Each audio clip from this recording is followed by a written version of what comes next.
with Newtonian mechanics. Newton is the guy who gave us the mathematics and the physics to understand gravitation at that level, but then it was updated later on by Einstein. Okay, then number two, so number one was the fundamental force was the gravitation.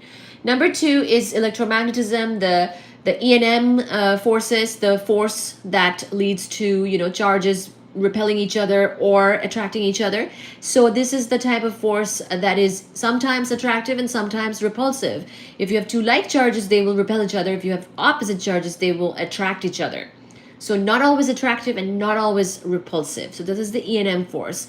It is quite a bit stronger than the force of gravitation, but it is also kind of all pervasive, as in we experience both gravitation and E&M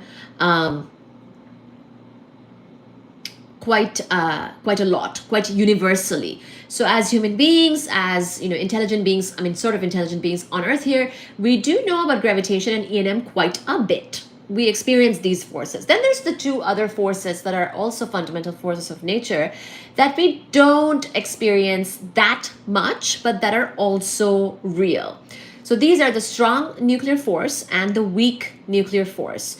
These are fundamental forces that affect things that are more small and more at the quantum level and more at the subatomic level.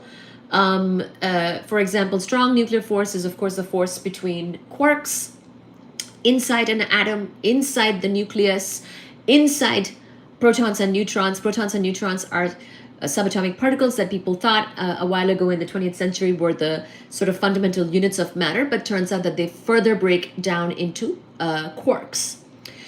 So those types of things interact through this thing called the strong nuclear force. This is a third fundamental force. Then there's also the weak nuclear force, and it turns out something like neutrinos will interact through that. So there's just all kinds of things going on. Particle physics has a large family of particles. But as far as the fundamental forces go, we've got the four. Now, I'm kind of giving you the rehash of this before we start reading because this is going to come up. And it's basically good to get a summary now so that when we're in the weeds of it, it doesn't feel like you're sentence by sentence learning this or hearing this. It's sort of like you're getting the big spiel first. So these four fundamental forces, gravitation, E&M, electromagnetism, that is, strong nuclear force and weak nuclear force.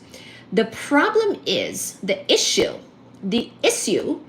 is that there is nothing quite unifying all four yet. So as you probably can imagine, the three, E&M, strong nuclear force and weak nuclear force, these are sort of kind of unified depending on the energy regimes that you're looking at.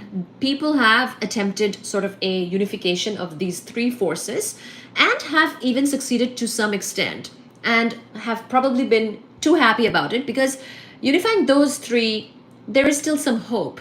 But really where grand unification is lacking is unifying these three with gravitation and sort of bringing together gravitation and what that means along with these other forces of nature, and finding the particle nature of gravitation, if there is one, and overall sort of those discrepancies between general relativity and quantum mechanics, these two different realms of physics, these two different scales of physics, not really seeing eye to eye and having these sort of internal issues between them, sort of like a marriage, well, not a marriage, actually the opposite of a marriage, sort of like two quarreling sides of physics that we want to marry together because we would like for them to have a unification so that we can rest easy that everything makes sense in a more consistent way. But there are two quarreling parts of physics that currently do not have a unification. And people have tried and failed, and Einstein tried. This was what he died trying. He wanted to have a more unified grand unification theory, is what he called it, GUT, grand unified theory, which would subsume and marry all these parts of physics together, and everything would fall under that more general theory. So a theory that's even more general than general relativity, for example. Because remember, GR doesn't really give us anything about quantum mechanics and the particles that we keep discovering, right? So it's sort of this issue. There's an